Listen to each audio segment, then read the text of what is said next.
নমস্কার। সরস্বতী পুজোর দিন দুপুরবেলায় আমি খিচুড়ি, লাবড়া আর শাক রান্না করেছি। তার জন্য প্রথমে চাল আর ডালকে ভালোভাবে ধুয়ে নিয়েছি। ডালটাকে আমি একটা কাগজের মধ্যে ছড়িয়ে দিয়েছি, শুকিয়ে গেছে। সেটা আমি হালকা করে ভেজে নিয়েছি স্বাদ ভালো হওয়ার জন্য।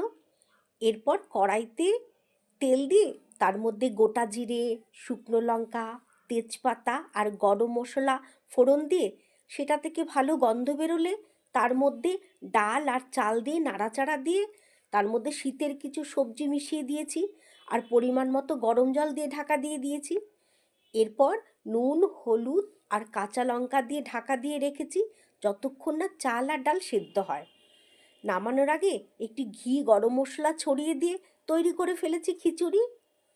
আর লাবড়ার জন্য বিভিন্ন রকম সবজি যেমন আলু, বেগুন, মূলো, পেঁপে, ডাঁটা, কুমড়ো, শিম আর এগুলো নিয়েছি। আর এই সবজিগুলোকে প্রথমে আমি ডুমো ডুমো করে কেটে নিয়েছি। এরপর কড়াইতে তেল গরম করে পাঁচফোড়ন, শুকনো লঙ্কা আর তেজপাতা ফোড়ন দিয়েছি।